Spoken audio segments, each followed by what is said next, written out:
কোন মানুষের উপরে জুলুম অত্যাচার নির্যাতন না করি, সে কথা আল্লাহ এই আয়াতের ভেতরে জানিয়েছেন।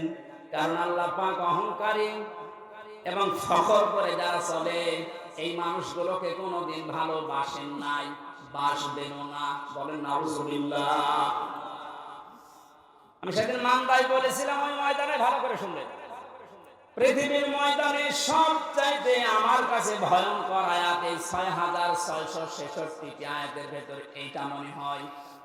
সূরা শুরার এই 42 নম্বর আয়াতটা আল্লাহ পাক বলেন, ইন্নামাস সাবিলু আলাল্লাযিনা ইয়াজলিমুনান নাস।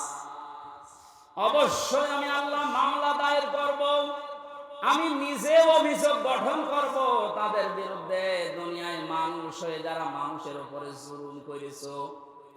একটা পড়ার পরে আমি নিজের সাথে বাস্তবতার সাথে মিলিয়ে দেখি, এই বাংলায় হাজার হাজার লক্ষ মানুষ আল্লাহর মামলার আসামি।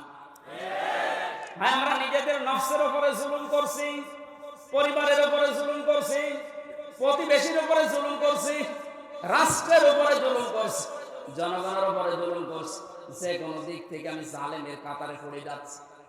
আর জালেম যে, তার বিরুদ্ধে মামলা দেবে ওসি সাহেব কে? আপনি বলেন তো, কত বড় শক্ত কথা এটা। আল্লাহর মামলার আসামি আপনি। আসসালামু আলাইকুম।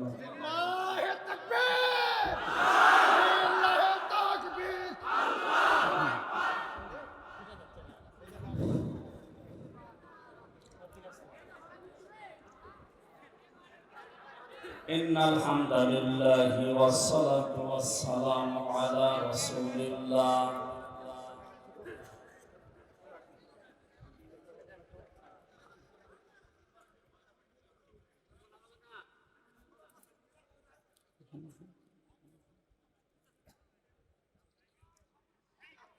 أما بعد فأعوذ بالله من الشيطان الرجيم. بسم الله الرحمن الرحيم.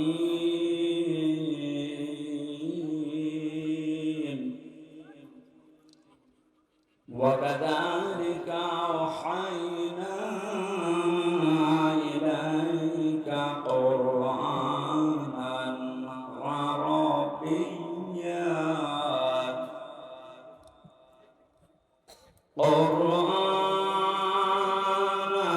عربيا لتنذر أم القرى ومن حولها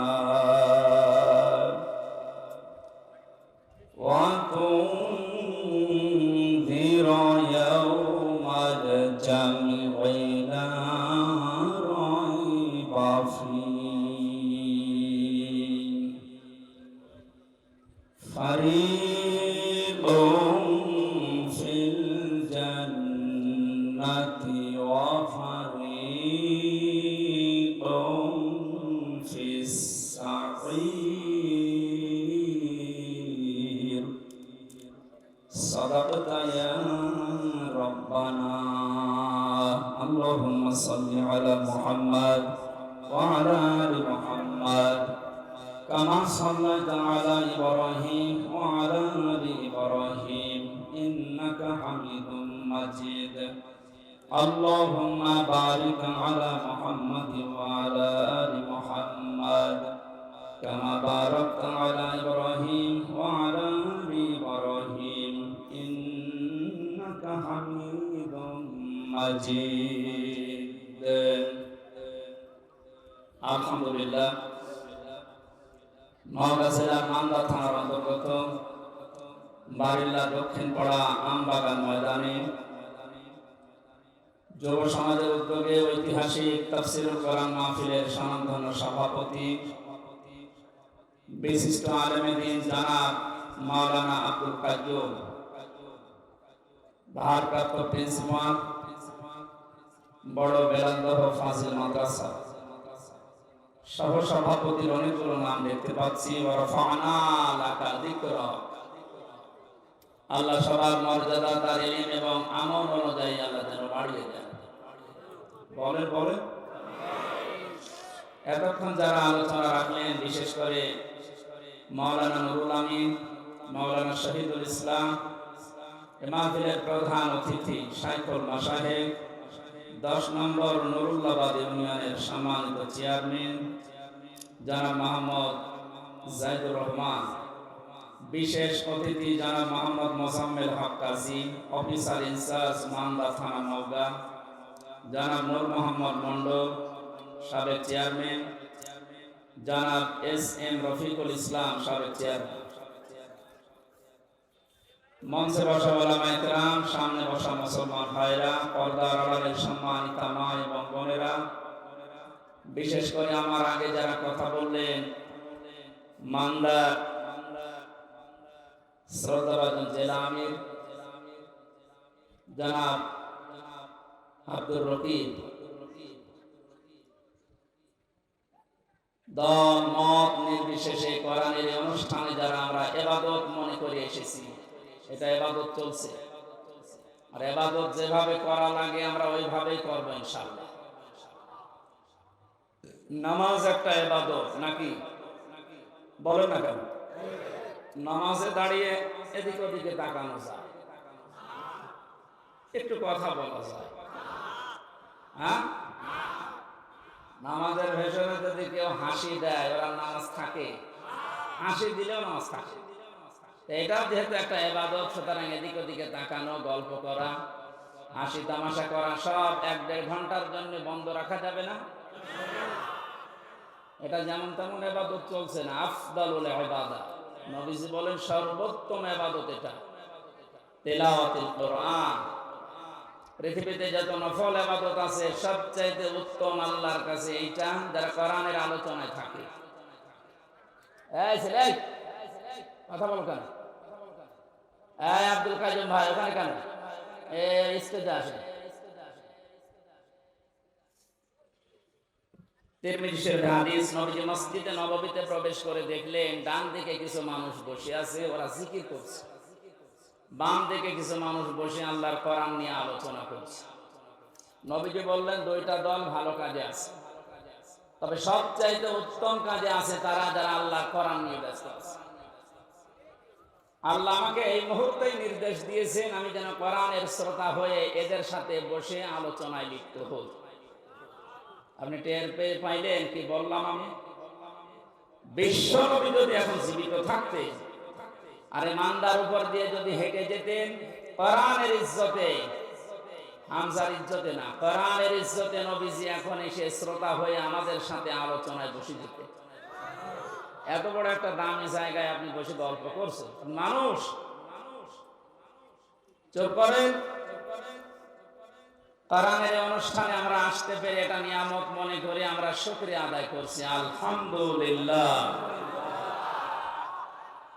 দরুদ আর সালাম পড়ছি আমাদের নবী মুহাম্মদ রাসূলুল্লাহ সাল্লাল্লাহু আলাইহি ওয়াসাল্লামের প্রতি। যে সমস্ত বিষয়গুলো মানুষ পেলে নারাজ হয় কিন্তু আল্লাহ খুশি হয়, তার ভেতরে অন্যতম হচ্ছে কন্যা সন্তান, বৃষ্টি, মেহমান, অসুখ বিসুখ, এগুলো পেলে মানুষ নারাজ হয় স্বাভাবিকভাবে। তো আল্লাহ সবচাইতে বেশি খুশি এই 4টা জিনিসের প্রতি। কন্যা সন্তান দিয়ে মানুষকে আল্লাহ নবীদের সাথে জান্নাতে রাখতে চায়। বিশ্ব নবী জানিয়েছেন যার 1টা 2টা 3টা কন্যা সন্তান হবে, ও যদি সঠিকভাবে ইলম শিক্ষা দিয়ে তারবিয়াত দিয়ে সৎ পাত্র দেখে পাত্রস্থ করতে পারে, এ পর্যন্ত দায়িত্ব শেষ। তাহলে কিয়ামত পর্যন্ত ওই মা বাবা গার্জিয়ানের সাথে আল্লাহর রহমত থাকবে। আপনি টের পেলেন নবীজির কথা কত দূর গিয়েছে? শুধু দুনিয়ায় না, কিয়ামত পর্যন্ত থাকবে।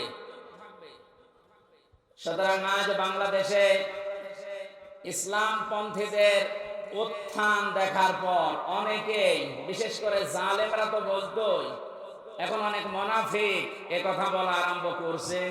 মেয়েদেরকে জুজুর ভয়টা দেখাচ্ছে যে ইসলাম যদি এসে পড়ে তোমাদের কিন্তু ঘরে আটকিয়ে রাখবে। এ কথা অনেকে শুনছি না আমরা। খুশির সংবাদ দিচ্ছি, বাংলাদেশ জামাতে ইসলামীর শ্রদ্ধাভাজন আমির জামাত অনেক ঘোষণা দিয়েছেন, ইসলাম যদি দেশে আসে আল্লাহ যদি খেদমতের সুযোগ করে দেয়, আমরা গ্যারান্টি দিতে পারি, আজ যারা এসুসুর ভয় দেখিয়ে মেয়েদেরকে উল্টা পুল্টা বোঝান, এই মেয়েরা তখন সবচাইতে বেশি খুশি হবে। এবং কিয়ামত পর্যন্ত যত মহিলা এই বাংলাদেশে আসবে, তারা মনে করবে আমরা মায়ের কোলের উপরে আছি। সেরকম গ্যারান্টি ইসলাম দিতে পারে না পারে না? এর ছিল ইসলাম, এখনো ইসলামী আছে, কিয়ামত পর্যন্ত ও ইসলামী থাকবে। যেন আমরা যেন আবার ইসলামের ভেতরে ওলট পালট কিছু না ঢোকায়। কারণ বাংলাদেশ, ভারত, পাকিস্তান এই সমস্ত দেশে আসল ইসলামের চাইতে বানানো ইসলাম বেশি চলে। কথা বলে না কেন? ওই সমস্ত ইসলাম বাদ দিয়ে আমরা যেটা আসল ইসলাম, ইন্না দীনা ইনদাল্লাহিল ইসলাম, আল্লাহর কাছে যেটা মনোনীত, ওইটা আমরা কায়েম করে প্রতিষ্ঠার মাধ্যমে যে বিজয় পেয়েছি, এটা সর্বোচ্চ চূড়ায় পৌঁছিয়ে দিতে চাই। আল্লাহর সাহায্য এসেছে, কিন্তু এখনো পর্যন্ত কাঙ্ক্ষিত বিজয় আমরা পাইনি। কথা বুঝতেছে? কাঙ্ক্ষিত বিজয় তখন হবে যখন আল্লাহর বিধান দিয়ে এই জমিনটা চলবে। এখনো পর্যন্ত একটা বিধান কায়েম হয়নি, আস্তে আস্তে হবে। আশা করছি ইসলামের হাতে আসবে এই দেশ। যে জালেম গুলো বিদায় নেওয়ার কারণে যে আফসোস করে, তার তো আফসোস করার কথা না। কোরআনে কারীম জানিয়েছে, ওয়ালা ইয়াহসাবান্নাল্লাযীনা কাফারু আন্নামা নুমলি লাহুম লিয়াখায়রুল লিআনফুসিহিম। হে নবী, কোরআনে কারীম থেকে আপনি ওই কাফেরদেরকে আপনি জানান।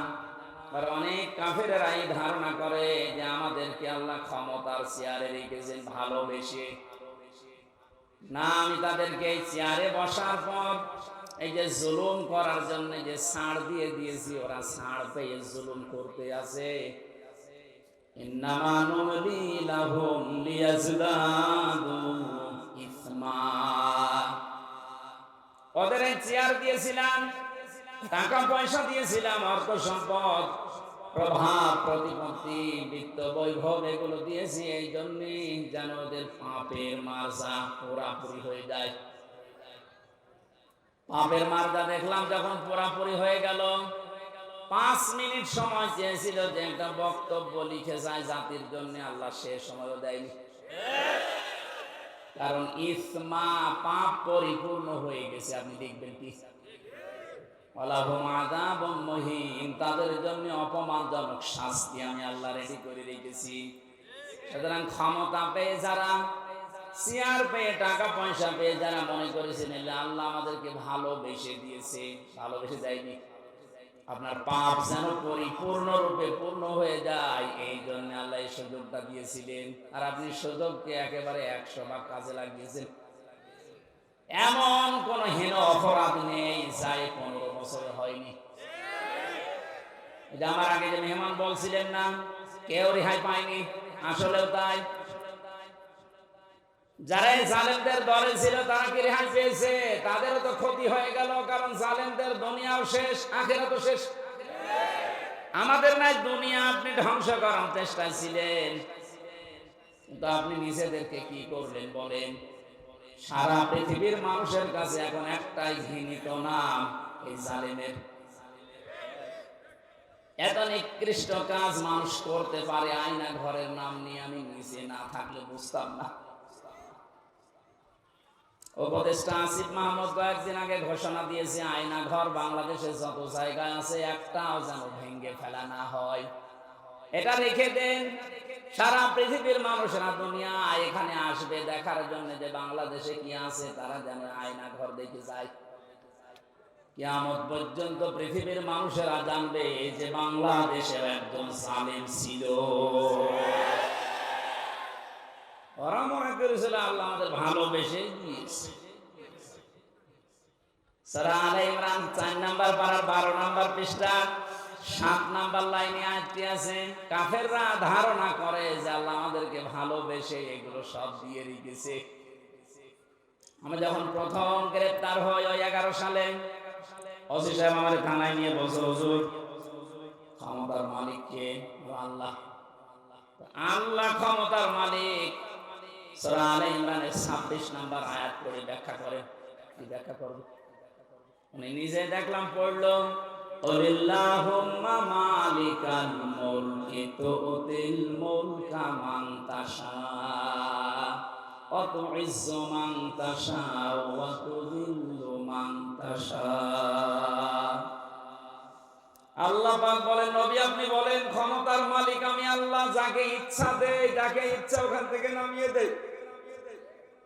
তো এখন যিনি আছেন তাকে তো আল্লাহ ভালোবেসেই দিয়েছে, আপনারা লাফালাফি করেন কেন? কথা তো ঠিকই, আল্লাহ তো দিয়েছে তারে, কারণ উনি যারে ইচ্ছা তারে দেয়, যারে ইচ্ছা নামিয়ে দেয়। এই ছেলে, কথা বলো, কি কি কারণ? আর এখানে দাঁড়িয়ে কি দেখেন আপনি? আর এখানে বসেন না, বাড়ি চলে যান, যান। পেছনে চেল্লাচ্ছে মুরব্বী, দেখছেন না? এই যাবেন, আবার কয়বার বলা লাগবে আপনার? আবার ওইদিকে যাচ্ছেন, এই ছেলে, কোন দিকে তাকাও তুমি নিজে? সরো সরো, এখানে সরো, সরো সরো সরো, তাড়াতাড়ি সরো। মাইকওয়ালা থাকলে যেন বসে থাকে।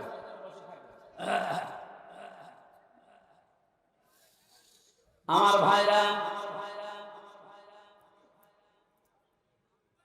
এই জন্য কোরআনে কারীম যারা আমরা শুনতে আজ এসেছি, ইবাদত মনে করি, যেভাবে ইবাদত করা লাগে, আমি আবার বলছি, আল্লাহ যেন ওইভাবে আজকের এই 1-1.5 ঘন্টা ইবাদত হিসাবে তিনি লিখে দেন, বলেন আমিন। আজকের তেলাওয়াত কিন্তু আয়াত সূরা শূরা। শূরা শব্দের শাব্দিক অর্থ হচ্ছে সংসদ। শূরা মানে কি? এটা তো আমি বানালাম নাকি? এই শব্দ শুনলে অনেকের আমার অ্যালার্জি হয়, তো যাদের অ্যালার্জি হয়তো তারা এখন নেই, কথা বলে না কেন? আমার তো মনে হয় কোরআনে কারীমের কথাগুলো বাংলার বিভিন্ন প্রান্তে বলতে গিয়ে যারা আলেমদের এই মাইক কেড়ে নিয়েছে, ওদের নামের তালিকা করে এখন মোড়ে মোড়ে টাঙিয়ে দেওয়া দরকার। জালেম গুলো যেন কিয়ামতের আগে আর নিজের পরিচয় দিয়ে এলাকায় ঢুকতে না পারে। এখনো যদি কেউ বুঝে না বোঝার ভান করে কোন মুনাফিক আবার যদি এই কাজ শুরু করেন, আপনাকে আল্লাহ অপমান আরো বেশি করবে। কারণ আমির হামজা কথা বলছে, ওর বাবার কথা সব নাকি বলেন?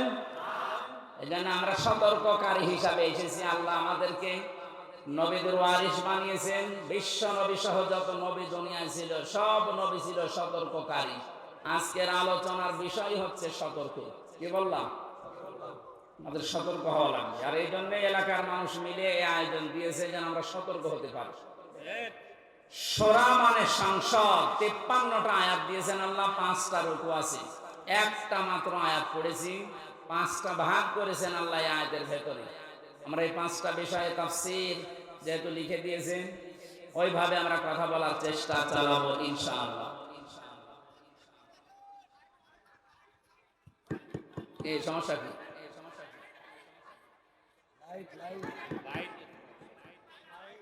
লাইট এটা বন্ধ করে দেবে? কি বলে, আওয়াজ বোঝা যায় না।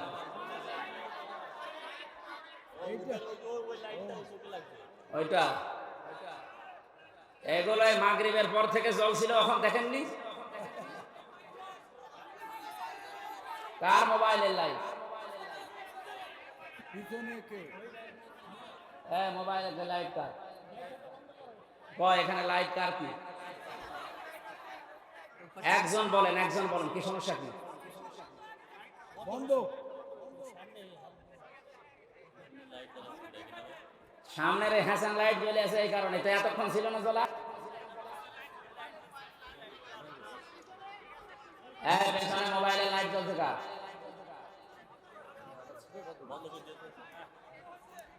সুবহানাল্লাহ, আলহামদুলিল্লাহ, লা ইলাহা ইল্লাল্লাহ, সুবহানাল্লাহ। এই ফ্যান ধরছে, রওশনের সাথে চাইতে হবে। রওশনের সাথে লাগিয়ে দিলে চাইতে বেশি করে করছে।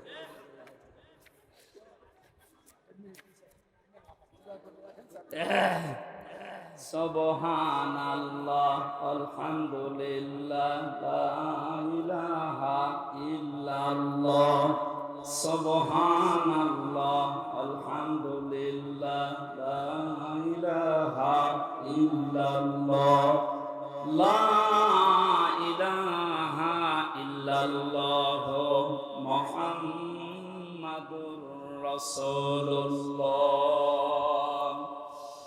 নওগাঁবাসী অ্যাক্টিভ হয়ে শুনবেন, কোরআনে কারীম আল্লাহ এমন ভাবে সাজিয়েছেন, এটা হেদায়েত দেওয়ার একচ্ছত্র মালিক আল্লাহর হাতে দিয়ে দিয়েছেন। এখানে যত বেশি আপনি মন লাগাবেন, কান লাগাবেন, আল্লাহ তত তাড়াতাড়ি আপনাকে পথ দেখিয়ে দেবে।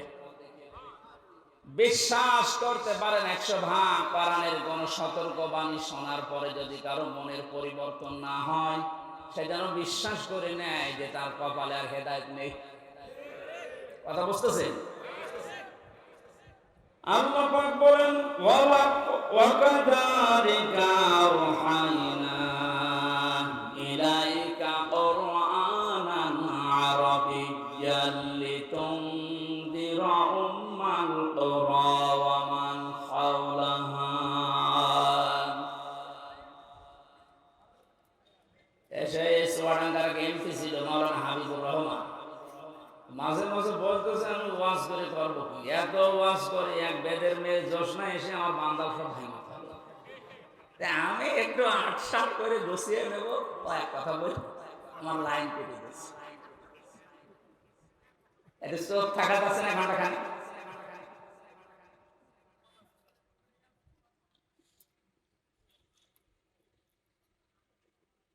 চারটা বড় বড় নিয়ামত আল্লাহর কাছে আমরা কথা বলছিলাম, উনি নিজে পছন্দ করেন কিন্তু তার এই বান্দা বান্দিরা এটা পছন্দ করে না। 1 নম্বরে কন্যা সন্তান।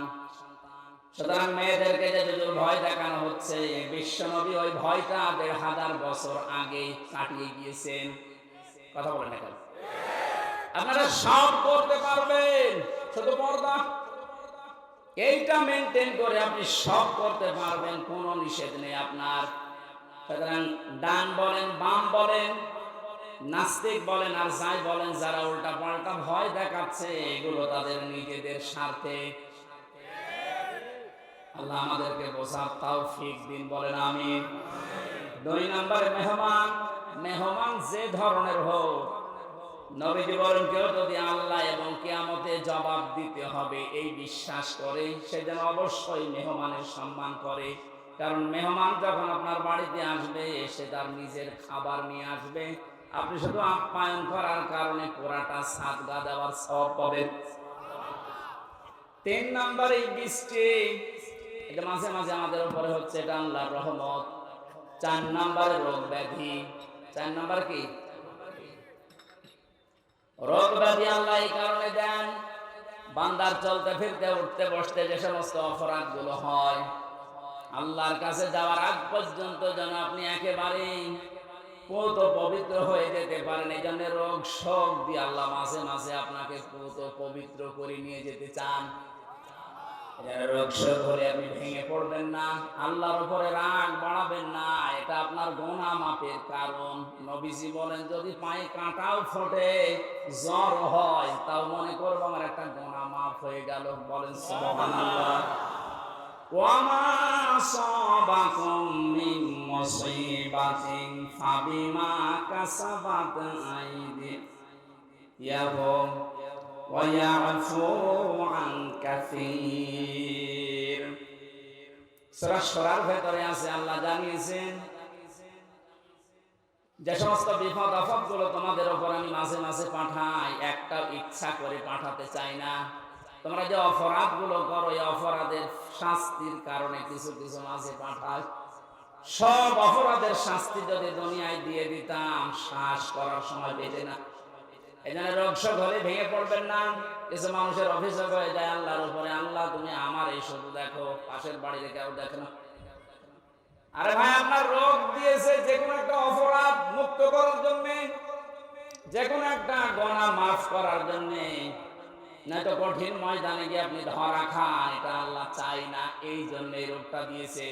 সহ্য করে গেলে, ধৈর্য ধারণ করলে 2টা সওয়াব পাওয়া যাবে। জোরে বল সুবহানাল্লাহ। আমরা যা আয়াত পড়েছি ভাই ব্যাখ্যায় যাচ্ছি সরাসরি। ওয়াকাযালিকা আওহাইনা ইলাইকা, এইভাবে করে আমি আপনার প্রতি ওহী নাযিল করেছি। এইভাবে, কোন ভাবে? তাফসীরে ফি জিলালিল কোরআনে লিখেছেন, মুফাসসির বলেন এইভাবে মানে এর আগে আল্লাহ বহু নবীকে আল্লাহ ওহী দিয়েছিলেন ঠিক এইভাবে। আমরা জানি 104খানা কিতাব আল্লাহ দুনিয়ায় দিয়েছেন, তার ভেতরে বড় বড় 4টা, 100টা সহিফা। নবীদের উপর আল্লাহ কম বেশি যেগুলো দিয়েছিলেন, এই 104খানা কিতাব, 3খানা কিতাবে আল্লাহ যা দিয়েছেন সবগুলো সামারাইজ করে আমার আল্লাহ কোরআনে কারিমে ঢুকিয়ে দিয়েছেন। তাহলে ওহীর এই ধারাবাহিকতা, নবীদেরকে আমার আল্লাহ পাঠিয়েছেন। নবী হওয়ার জন্য যতগুলো যোগ্যতা লাগে তার ভেতরে 1 নম্বরে নবীরা ওহী পাবে। দুনিয়ার অন্য কেউ ওহী পাবে না, শুধু নবীরা ওহী পাবে। কারা? বলেন বলেন। এখান থেকে কয়েকটা শিক্ষা আছে, আমি সামনে আসছি। আল্লাহ পাক নবীদেরকে ওহী দিয়েছিলেন পূর্ণাঙ্গ শরীয়ত নাযিল করার জন্য। সর্বপ্রথম যে নবীকে ওহী দিয়েছিলেন হযরতে নূহ আলাইহিস সালাম, একেবারে সর্বশেষ কমপ্লিট করার জন্য কোনদিন আর কিছু লাগবে না। যাকে তিনি ওহী দিয়েছেন তার নাম মুহাম্মাদুর রাসূলুল্লাহ। আল্লাহ পাক তাকে ওহী দিয়ে সর্বশেষ জানিয়ে দিয়েছেন, আলিয়াউমা আকমালতু লাকুম দীনাকুম, হে নবী আজকের এই দিনে আমার যে জীবন ব্যবস্থা, দিন ইসলাম, এটা আমি পরিপূর্ণ করে দিলাম আপনাদের জন্য। আমার যত নিয়ামত ছিল সব আপনাদের জন্য আমি পরিপূর্ণ করে দিলাম। এবং শুধু ইসলামকে পরিপূর্ণ করে শেষ করে দিলাম না, ওয়ারাদিতু লাকুমুল ইসলামা দীনা, ইসলাম জীবন ব্যবস্থা, এটা আমি আল্লাহ নিজে আপনাকে দিয়ে রাজি হয়ে গেলাম। জোরে বলুন সুবহানাল্লাহ। এখানে যারা আছি আমরা অধিকাংশ যেহেতু মুসলিম, সুসংবাদ গ্রহণ করেন। আল্লাহ শুধু ইসলাম দিয়ে শেষ করে দেয়নি।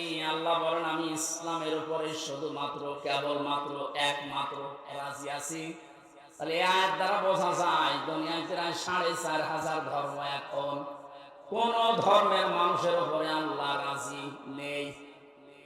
কথা বলেন, কোন ধর্মের মানুষের উপরে আল্লাহ রাজি নেই।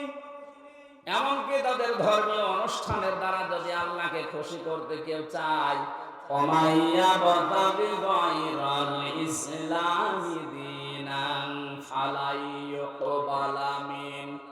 সূরা আলে ইমরানের 85 নম্বর আয়াতের প্রথম অংশে আছে, ইসলাম বাদ দিয়ে দুনিয়ার যে কোনো নিয়ম দিয়ে যদি কেউ আল্লাহকে রাজি করতে চায়, ওর জীবনের কোনো ইবাদত বন্দেগী আল্লাহর কাছে কবুল হচ্ছে না, হবে না। ইকবাল এটা মুজারে, বর্তমান ভবিষ্যৎ, প্রেজেন্ট ফিউচার। আরবি গ্রামার অনুযায়ী মুজারের আগে লান শব্দ আসলে অর্থ হয় পশ্চিমকালেও হবে না। গ্যারান্টি দিচ্ছে কে? আরো জোরে বলেন। এদের সতর্ক আজকের আলোচনা, সতর্ক করেছি তামাম দুনিয়ার মানুষদেরকে। আমি বহু ইহুদের সাথে মিশে দেখেছি বিভিন্ন দেশে, যে আমি খ্রিস্টানের সাথে মিশেছি, যারা সত্যি ধর্ম পালন করে চলে। কোরআনের এই আয়াতে যে 2টা পড়লাম, সূরা মায়েদা এবং সূরা আলে ইমরান, আর একটা আছে 19 নম্বর আয়াত সূরা ইমরানের, ইন্নাদ-দীনা ইনদাল্লাহিল ইসলাম, অবশ্যই আমি আল্লাহর কাছে মনোনীত একটাই জীবন ব্যবস্থা, ধর্ম, তার নাম ইসলাম। তার নাম কি? লক্ষ্য করেন শব্দের দিকে, দ্বীনের আগে আলিফ লাম আছে। আরবি গ্রামার অনুযায়ী আলিফ লাম 4 ভাবে ব্যবহার হয়। এখানে যেটা আছে একেবারে নির্দিষ্ট করার জন্য যে আলিফ লামটা, রব্বুল আলামিন জানাতে চেয়েছেন পৃথিবীর মানুষেরা, অবশ্যই আমি আল্লাহর কাছে একটাই মাত্র জীবন ব্যবস্থা, ধর্ম পছন্দনীয়, গ্রহণীয়, সেটা নাম ইসলাম। ওই সমস্ত মানুষগুলো ধর্ম এত কঠিন ভাবে মেনে চলে। ইহুদিদের সাথে যখন আমি গাড়িতে যেতাম দেখেছি এত খাস পর্দা করে চলে, ওদের স্ত্রীদেরকে শুধু চোখ দেখা যায়, হাত মোজা পা মোজা পর্যন্ত পরা। খ্রিস্টানের সাথেও মিশে দেখেছি যারা সত্যি ধর্ম মেনে চলে, অ্যাক্টিভ। মুসলমানদের ভেতরে যারা প্র্যাকটিসিং মুসলিম একেবারে 100%, তারা যেমন খাস পর্দা করে চলে আমি ওইরকম পেয়েছি। কিন্তু ওদের ওই ধর্মের দ্বারা, ওদের ওই জীবন ব্যবস্থার দ্বারা আল্লাহকে রাজি করা সম্ভব না, কারণ ওগুলোর উপরে আল্লাহ রাজি নেই। যেহেতু এই পৃথিবীর সর্বশ্রেষ্ঠ এবং নির্ভুল কিতাব, সর্বশ্রেষ্ঠ সর্বশেষ নির্ভুল কোরআনে কারীম, এটা দিয়ে সতর্ক করলাম যত জায়গায় আওয়াজ যাচ্ছে আপনি এখন চিন্তা ভাবনা করে দরকার হয় ফিরে আসবেন, সময় এখনো আছে। কিন্তু মৃত্যুর গড়গড়ানি শুরু হয়ে গেলে তখন কিন্তু আর তাওবাও কবুল হবে না। আশা করি সতর্কবাণীটা আপনি মানবেন। আর আমাদের জন্য সুসংবাদ, দুনিয়া আখিরাতে কিচ্ছু না পাই, ইসলাম পেয়েছি, মানতে পারি আর না পারি। কথা বলে না হয়তো 100 মানতে পারি না পারি পুরো নিয়মটা, কিন্তু ইসলাম আমি জীবন ব্যবস্থা হিসাবে পেয়েছি, এই জন্য আমি খুশি। عن عباس رضي الله تعالى عنه قال من ذاق طعم الإيمان من رضي بالله ربا وبالإسلام دينا وبمحمد رسول الله صلى الله عليه وسلم نبيا ورسولا رواه مسلم। আল্লাহর নবী জানিয়েছেন পৃথিবীর প্রতিটি জিনিসের আলাদা আলাদা স্বাদ আছে। ঈমান যদি কেউ আনে আর মনে করে আমি স্বাদ পেতে চাই, ঈমানেরও স্বাদ পাওয়া যায়। ঈমানের স্বাদ আছে না নেই? ঈমানের স্বাদ যদি না থাকবে, পৃথিবীতে মানুষ ইসলামের জন্য এত কোরবানি দেবে, এত কষ্ট সহ্য করবে কোন কারণে? অবশ্যই ঈমানের স্বাদ আছে। ঈমানের স্বাদ পাওয়ার জন্য এখানে 3টা পয়েন্ট আমরা পেয়েছি। যে ব্যক্তি আল্লাহকে রব পাওয়ার পরে খুশি হয়ে গেছে, মুহাম্মদুর রাসূলুল্লাহকে একমাত্র আদর্শ পাওয়ার পরে খুশি। 3 নম্বরে দিন বা জীবন ব্যবস্থা হিসাবে ইসলামকে পেয়ে যারা খুশি, এই মানুষগুলো ঈমানের স্বাদ পেয়েছে। ঈমানের স্বাদ পাবে তা না, মান যাক, এটা মাঝি অতীতের শব্দ, পাস্ট। আল্লাহ জানাতে চেয়েছেন নবীজির মাধ্যমে যে ওই মানুষগুলো ঈমানের স্বাদ পেয়েই গেছে। আপনি এখন মিষ্টি খেলে স্বাদ পান, তেঁতুল খেলে আরেকটা স্বাদ পান। পৃথিবীতে সর্বশ্রেষ্ঠ দামি জিনিস আমাদের কাছে ঈমান, এর স্বাদ পাওয়া যাবে না। এই স্বাদ যদি সত্যি সত্যি কেউ পেতে চায়, ইসলাম বাদ দিয়ে পৃথিবীর কোন ধর্ম সঠিক এ কথা বলাও তার জন্য জায়েজ নেই। যদি আজ অনেকে উদারতার পরিচয় দিতে গিয়ে বলছে না পৃথিবীর সব ধর্ম সঠিক, ইসলাম একটু বেশি সঠিক, এ কথা বলে আপনার ঈমান নষ্ট হয়ে যাবে। কারণ দিনের আগে আল্লাহ আলিফ লাম খেলা করার জন্য দেয়নি। আমার কথা বুঝতেছে? আমি সেদিন মান্দা কোন জায়গায় এসে বলেছিলাম যে ওযু করলে মানুষের ওযু ভেঙে যায় 7টা কারণে, নামাজে দাঁড়ালে নামাজও ভেঙে যায় 19টা কারণে, হজ করতে গিয়েছে যারা হজও ভেঙে যায়, রোজা রেখেছে যারা রোজাও ভেঙে যায় 2টা কারণে। এরকম প্রত্যেকটি ইবাদতের নষ্ট হওয়ার পেছনে কিছু না কিছু কারণ আছে। কথা বলেন না? সবচাইতে দামি যেটা তার নাম ঈমান। এটা না হলে আপনি জান্নাতের দরজার কাছেও যেতে পারবেন না। এই ঈমানও মানুষের ভেঙে যায়, নষ্ট হয়ে যায়। 10টা কারণ পেয়েছে কোরআন হাদিসে, 10টা কারণে মানুষের ঈমান ভেঙে যায়, নষ্ট হয়ে যায়। তার ভেতরে 9 নাম্বার কারণ এইটা যে মানুষ পৃথিবীর সব ধর্মকে সঠিক মনে করে, তার ঈমান নষ্ট হয়ে যায়। সুশীল সমাজের ভেতরে উদারতার পরিচয় দিতে গিয়ে আজ অনেককে এরকম উল্টা পাল্টা বোঝাচ্ছে খ্রিস্টান আর ইহুদিদেরকে খুশি করার জন্য। আমি কথা বোঝাতে পেরেছি? এই জন্য আমাদের আফসোস, দুঃখ, কোনো কিছুই নেই, কিচ্ছু না পাই। জীবন ব্যবস্থা হিসাবে আমরা পেয়েছি ইসলাম। কি পেয়েছি? আরো জোরে বলেন। নবীজিকে আল্লাহ জানিয়েছেন যে এইভাবে যত নবীকে আমি আল্লাহ ওহী দিয়েছিলাম নবী হওয়ার যোগ্যতা অর্জন করার জন্য, তার ধারাবাহিকতায় আপনাকে আমি দিলাম ওহী। কে দিয়েছি আপনার ওহী? কুরআনান আরাবিয়্যা, আপনাকে আমি দিয়েছি আরবি ভাষায় কোরআন। কোরআন কোন ভাষায়? সবাই বলেন। এখানে আমার একটা সতর্কের বিষয় আছে। আমার আগে যিনি আলোচনা করছিলেন কি জানো না? নুরুল আমিন। ওনাকে সহ বহু আলেমের মুখে এখন আমি কোরআনে কারিম এখনো পর্যন্ত অশুদ্ধ শুনতে পাচ্ছি। এটা আফসোসের বিষয়। উনি অবশ্যই টাইটেল পাস বা কামিল পাস করেছেন, এটা মাওলানা আগে লেখা আছে কোন কারণে?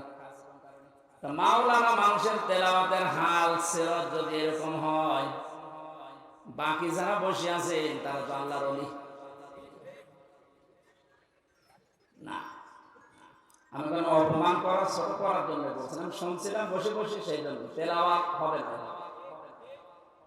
সর্বোচ্চ 8-10টা কায়দা লাগে গ্রামারে।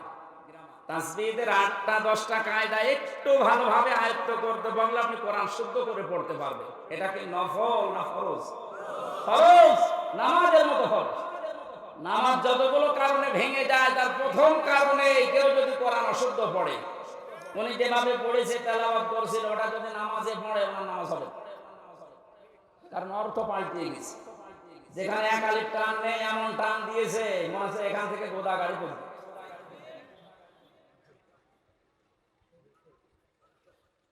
এখানে আশা করছি কোরআনে কারিম এলাকায় যারা পড়ায়, মাদ্রাসা এবং এতিমখানা মসজিদ যেখানে আছে এই সমস্ত জায়গাগুলো আরো ওপেন করে। এখন যেহেতু জালেমের আর কোনো আনাগোনা নেই, হ্যাঁ এরপরও কিছু জালেম মুনাফিকের সুরত নিয়ে এখনো পর্যন্ত বিভিন্ন দৃষ্টিকে বাধা দিচ্ছে।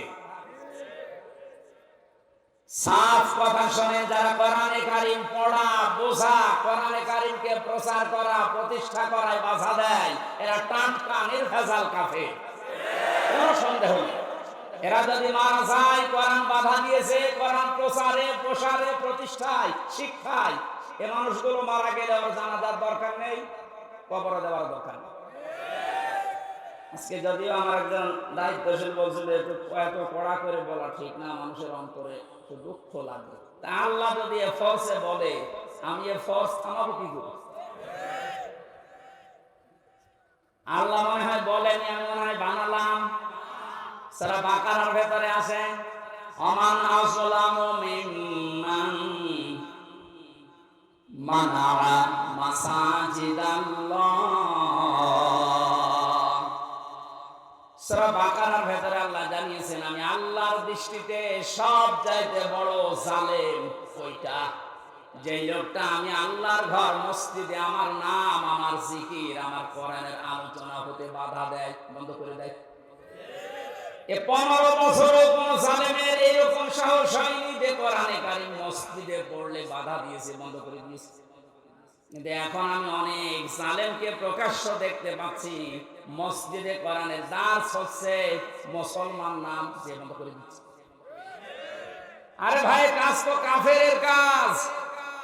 আপনি যে নামেই করেন না কেন, বুঝে করেন আর না বুঝে করেন, এখনই থামেন, নাইলে আপনি চির বঞ্চিত হয়ে যাবেন হেদায়েত থেকে। আপনার দুনিয়াও হারাবেন জালেমদের মতো, আখিরাত তো হারিয়ে ফেলেছেন। ওখানে যদি হামজার কথায় বাধা দেওয়া হতো কিচ্ছু মনে করতাম না, আরো বাহবা দিতাম, বাধা দেন, কিন্তু কথাগুলো তো হামজার না, আল্লাহ হামজা অ্যাডভার্টাইজ করছে। আমি আয়াতটা আপনাদেরকে লাইন পারা পৃষ্ঠা দিয়ে বলছি, আবার মন খারাপ করবে অনেকে যে না এটা মনে হয় বানিয়ে বলছে। অমান আসলামু মিম্মান মিম্মান মানাআ মাসাজিদাল্লাহি, একটা একটা করে অর্থ বলছি। ওয়ামান এবং মান মানে যে ব্যক্তি, আসলাম ইসমে তাফসীর, এটা সুপারলেটিভ ডিগ্রি, এর চাইতে বড় শব্দ আর ভয়ঙ্কর শব্দ কোরআনে নেই। আল্লাহ বলেন সবচাইতে বড় জালেম ওই লোকটা। ইংরেজিতে যেমন গুড, বেস্ট, বেটার বলে, এই যে এটা সেটা, এর চাইতে বড় কিছু হয় না আরবি ভাষায়। আল্লাহ এত বড় শব্দ ইউজ করার পরে বলেন আমার দৃষ্টিতে বড় জালেমকে আপনি দেখতে চান, ওই লোকটা মিম্মান মানা, যেই লোকটা বাধা দেয়, নিষেধ করে, প্রতিবন্ধকতা সৃষ্টি করে, মাসাজিদ আল্লাহি, আল্লাহর মসজিদে। মসজিদ কার? বলেন বলেন। আল্লাহর মসজিদে বাধা দেয়, প্রতিবন্ধকতা সৃষ্টি করে। কি করতে? আইয়ুজকারা ফি হাসমুহু, সেখানে আল্লাহর নাম উচ্চারণ হবে, আল্লাহর জিকির হবে, আল্লাহর কোরআনের কথা হবে। এগুলো যারা বন্ধ করে দেয়, বাধা দেয়, ওয়াসারাফি খারাবিহা, এবং এগুলোকে ধ্বংস করার জন্য চেষ্টা চালায়, যেন আল্লাহ কোরআনের কথা এখানে হতে না পারে, কোরআন প্রচার প্রসার প্রতিষ্ঠার কথা, এজন্য বাধা দেয়। এগুলো আল্লাহর দৃষ্টিতে সবচাইতে বড় জালেম। বেশি বলে ফেললাম। এটাকে বাংলাদেশে এখন পাওয়া যাচ্ছে না। আপনি সতর্ক হন। কত বড় শব্দ দিয়েছেন দেখেছেন আল্লাহ আপনার নামে। 15 বছরও জালেমেরা এই যে সাহস পায় না অন্তত মসজিদে আল্লাহর কোরআন বন্ধ করে দেওয়া। কিছু জায়গায় পেয়েছিলাম। এখন এগুলো যারা করছেন, আপনি আশা করছি সতর্ক হবেন ভাই, এটা আপনার কপাল কিন্তু আগুন লেগে যাবে।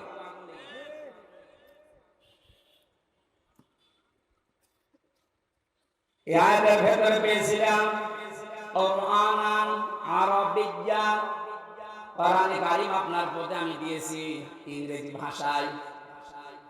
কি বলেন না কেন? কেন আরবি ভাষায় দিলাম?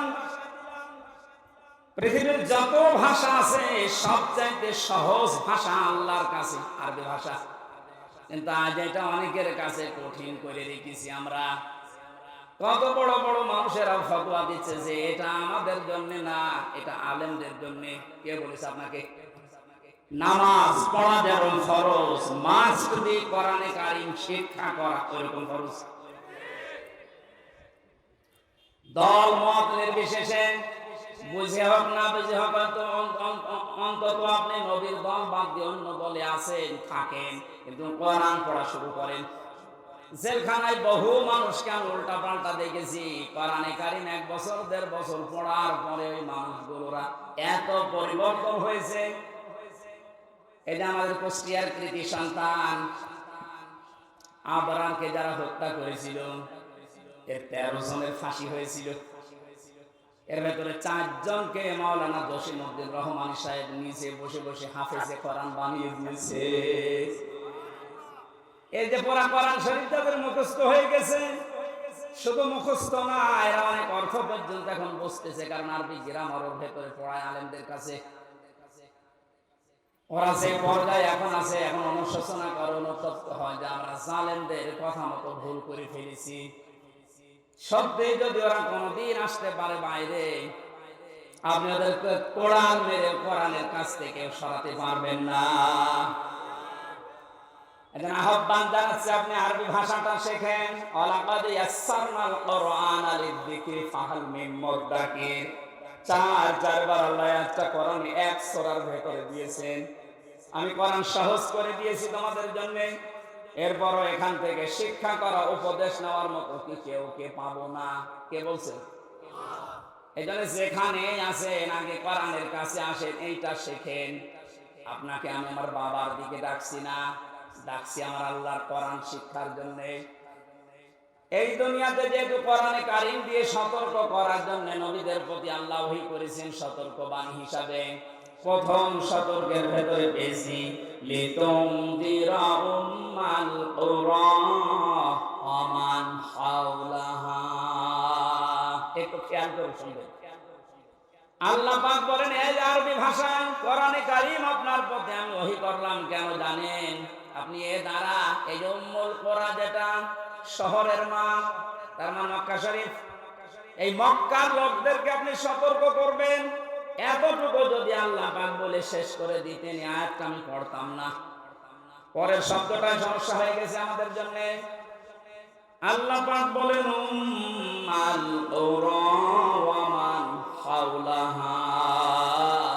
শুধু মক্কা নগরী না, এর আশপাশে যত জায়গা আছে, তাফসীরে মুফাসসিরিন কেরাম লিখেছেন আশপাশ মানে তামাম দুনিয়া।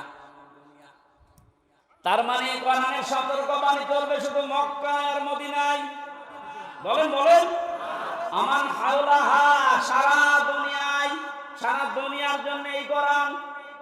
যেহেতু এখানে নাজিল হয়নি, তারপরও হাওলাহার ভেতরে বাংলাদেশও আছে। এই জন্য আপনাকে আমি কোরআন দিয়ে আজকে সতর্ক করবো কয়েকটা, যেগুলো আমরা পাবো সামনে। কোরআন কারীম দিয়ে সতর্ক করার পরেও যদি কোনো মানুষের, ওই যে আগে বললাম যে পরিবর্তন আসছে না, আপনি মেনে নিতে পারেন, বিশ্বাস করতে পারেন যে আল্লাহকে, আপনাকে আল্লাহ জাহান্নামেই দেবে। কারণ এর চাইতে অথেন্টিক সতর্ককারী কিতাব দুনিয়াতে আল্লাহ আর দেয়নি, কিয়ামত পর্যন্ত দেওয়ার সম্ভাবনাও। আরো জোরে বলেন। কোরআনে কারিমে আল্লাহ জানিয়েছেন, ইত্তাবিউ মা উনজিলা ইলাইকুম মির রাব্বিকুম ওয়া লা তাত্তাবিউ মিন দুনিহি আউলিয়া ক্বালিলাম মা তাযাক্কারুন। হে নবী, সবাইকে বলেন তারা যেন সবাই আঁকড়িয়ে ধরে, ইত্তেবা করে, অনুসরণ করে যেটা আপনার প্রতি আমি আল্লাহ নাজিল করলাম, তার নাম বলেন বলেন আরো জোরে।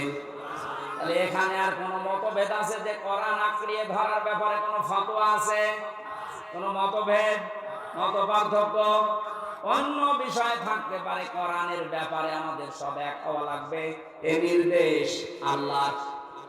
আল্লাহ পরবর্তীতে বলেন, আমালা তাত্তাবিউ, অনুসরণ করবা না, মিন দুনিহি আউলিয়া, কোন ওলির। শাব্দিক অর্থ শোনার পরে মনে হচ্ছে আল্লাহ তার ওলিদের বিরুদ্ধে।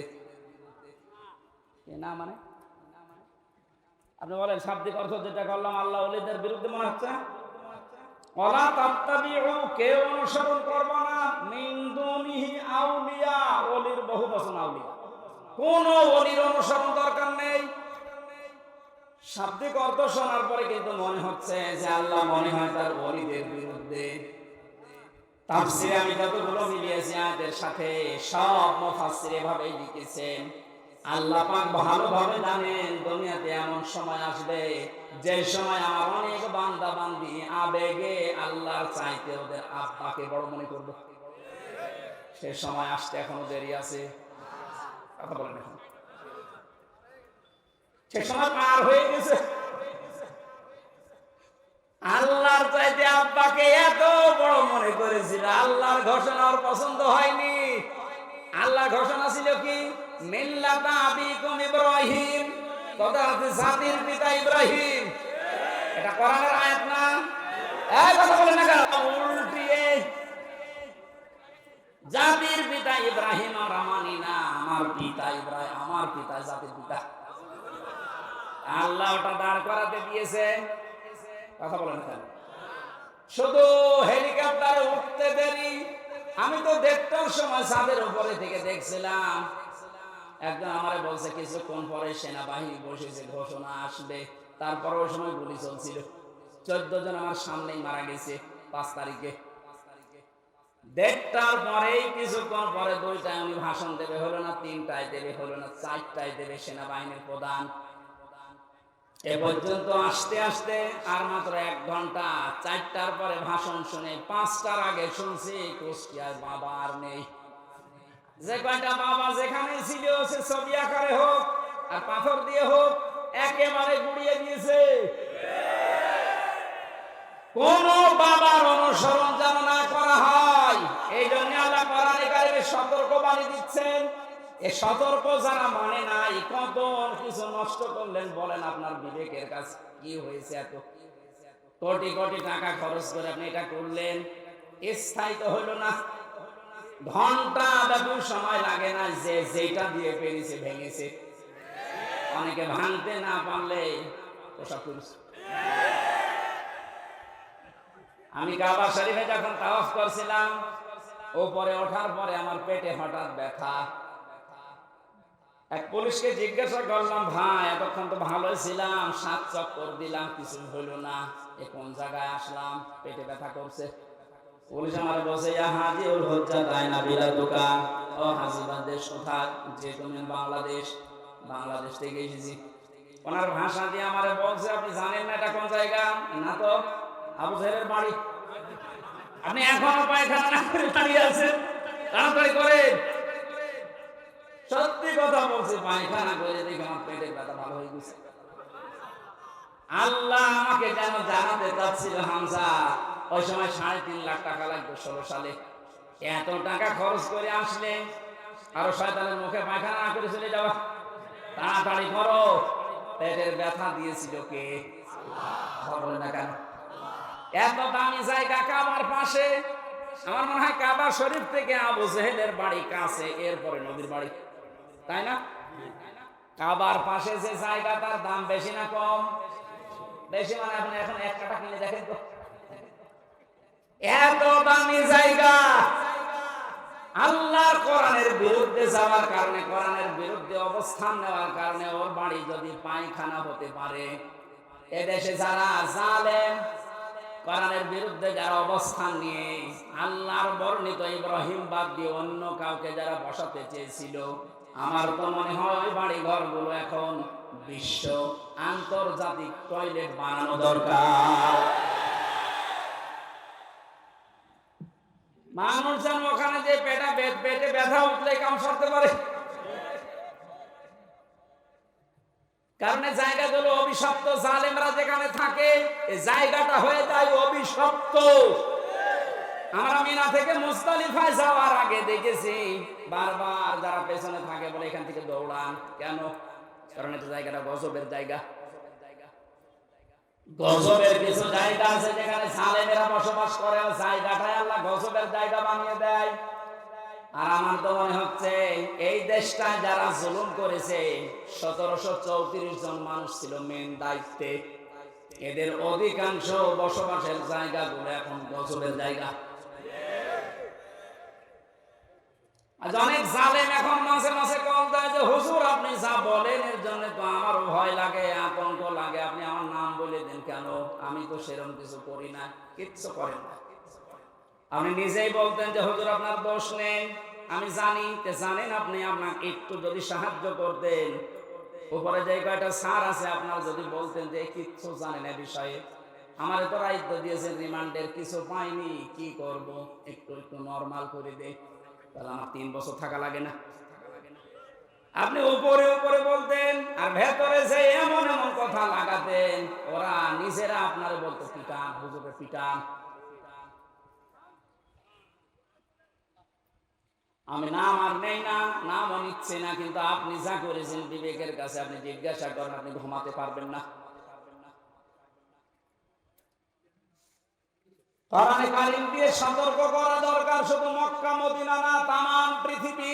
এজন্য আলেম যারা দাবি করে, নবীর ওয়ারিস যারা, এই দাবিদার মানুষগুলোর উচিত পেছনের দিকে না তাকিয়ে কোরআন দিয়ে তামাম দুনিয়া চষে বেড়ানো। আল্লাহ ওই দায়িত্ব এখন আলেমদেরকে, এই ছোট্ট গোলাম হামজাকেও দিয়েছে। আমি যেন ইখলাসের সাথে পরিপূর্ণভাবে পালন করার চেষ্টা করতে পারি, বলেন আমিন। আল্লাহ রাব্বুল আলামিনের পরে জানিয়েছেন অতুনজিরা ইয়াউমাল জামিঈ লা রাইবা ফীহি ফারিকুম ফিল জান্নাতি ওয়া ফারিকুম ফিস সাঈর। এখানে দুইটা তথ্য আছে। এতদিন একটা ভ্রান্ত ধারণায় ছিলেন, আশা করছি ওটা মিটবে, বিশেষ করে আলেমরা। আপনারা আছেন তো? অতুনজিরা ভয় দেখাও, ইয়াউমাল জামিঈ লা রাইবা ফীহি, ওই দিন সম্পর্কে ভয় দেখাও মানুষদেরকে, যেই দিনের কোনো সন্দেহ নেই। আর আমরা সবাই এখন থেকে জানছি ওই দিনের নাম কিয়ামতের দিন। কোন দিন? এমন একটা ভয়াবহ আল্লাহ পাক তৈরি করেছেন কিয়ামতের এই দিনটাকে। রব্বুল আলামিন বলেন ওয়ালা ইয়াসালু হামীমুন হামীমা। সেই দিন বন্ধু বন্ধুর সামনে প্রশ্ন করবে, ইউবাসসারুনাহুম, তাদেরকে যখন দৃষ্টিগোচর করা হবে এর সামনে উঠে, এই সামনাসামনি যখন মানুষ আসবে, লাউ ইয়াফতাদি মিন আযাবি ইয়াউমিদিন বিবানি, আল্লাহর কাছে নিজের সন্তান পর্যন্ত দিয়ে বলবে, আল্লাহ এটা আমি দিয়ে দিলাম, আমারই মুক্তি দাও, এইটা মুক্তিপণ। এটা কি? জেলখানায় থাকাকালীন এই সাবজেক্টটা আমাকে পড়িয়েছিল এটিএম আজহার সাহেব, উনি এখনো ভেতরে আছে। আমার একবার ডাক দিয়ে বলছে, হামজা তুমি তো বিভিন্ন বই পড়ো, বাইরে তো যাবা চলে, এক কাজ করো, প্রোডাক্টিভ মুসলিম আমার কাছে আছে, এই জেলার আর সোফার হিন্দু আসলে এই বই কেড়ে নিয়ে চলে যায়। তোমার দ্বারা যেহেতু প্রচার হবে জাতির ভেতরে, বইটা নিয়ে যাও, এই যে এই চ্যাপ্টার গুলো পড়ে মানুষকে শোনাবা। তার ভেতরে মুক্তিপণ এটা ছিল। ওটা যখন পড়ছিলাম আমার মনে হচ্ছে কিয়ামত আমার সামনে আল্লাহ তুলে ধরেছে। আমি দেখে দেখে বলছি, কোরআনে কারীম আল্লাহ রাব্বুল আলামিন বলেন, লাউ ইয়াফতাদি মিন আযাবি লাউ ইয়াবাদুল মুজরিমু লাউ ইয়াফতাদি মিন আযাবি ইয়াউমিদিন বিবানি। এটা কিয়ামতের সতর্ক বাণী আল্লাহ শোনাতে বললেন। কেন? কারণ এই ময়দানে মুক্তিপণ হিসাবে মানুষ তার সন্তানকে দিতে চাইবে। আয়াতটা পড়ার পরে আমার ওই ছোট মেয়েটার কথা মনে হচ্ছিল। পরে আমি 7-8 মাস রেখে এসেছিলাম, এখন বয়স প্রায় 4 বছর। মাঝে মাঝে ওর কথা মনে হতো। আমি যেহেতু যোগাযোগ বিচ্ছিন্ন ছিলাম, ভেতরে কোনো যোগাযোগ ছিল না।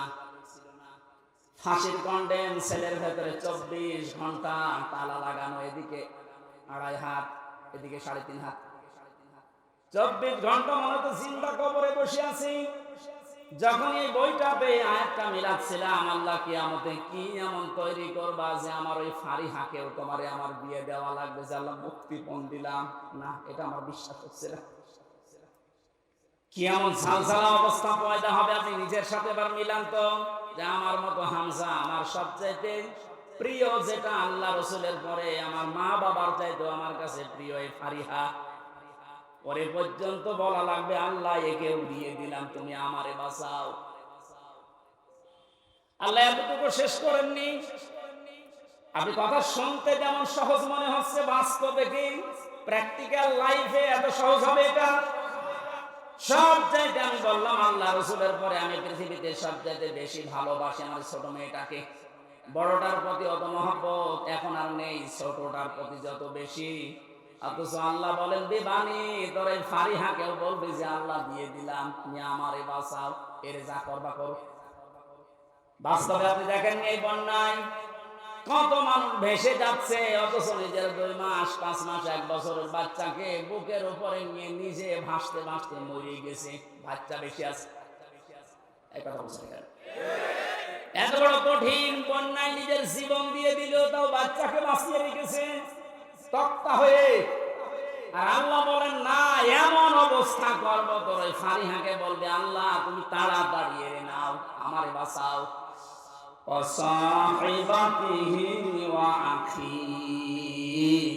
সাহেব শব্দের 2টা অর্থ হয়, 1 নম্বরে স্ত্রী, 2 নম্বরে বন্ধু বান্ধব। এবং তার ভাই। এই ভাই মানে শুধু আপন ভাই না, এ ভাই মানে দলীয় ভাই আছে। দলীয় ভাই দেশে নেই, এক কথা বলেন না কেন? বড় ভাই আছে, মেজ ভাই আছে, ছোট ভাই আছে। ঘর বানাতে যাবেন, এক দল এসে বলবে বড় ভাই পাঠিয়েছে। না রাজশাহী নওগাঁ এসব নেই? আমার কোশ্চেন এটা ছিল, আমি তখন বাড়ি আরম্ভ করেছিলাম 19 সালে। একদল এসে বলছে বড় ভাই পাঠিয়েছে, মিষ্টি খেতে দেন, দিলাম। কিছুদিন পরে এসে বলছে ছোট ভাই পাঠিয়েছে, মিষ্টি খেতে দেন। ভাই কত তোমাদের? আল্লাহ বলেন কিয়ামতের ওই কঠিন দিনে যেটা সম্পর্কে সতর্ক করতে বলছি নবী, ওই দিন সে তার এই ভাইকে পর্যন্ত যত রকমের ভাই বলবে আল্লাহ দিয়ে দিলাম, এদেরকে নেন, আমারে বাঁচান।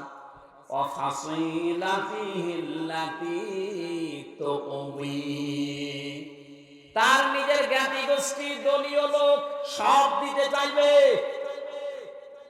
আজ বাংলাদেশের এই ছোট্ট বিপদে অনেকে দেখেন মুখ খুলে সব দিতে রাজি হয়ে যাচ্ছে। কালকে একজনকে শুধু ডিম দেয়নি, শুধু ডিম দেখিয়েছে, তাইও বলছে আমার যা আছে সব নিয়ে যান, ডিম দেবেন না।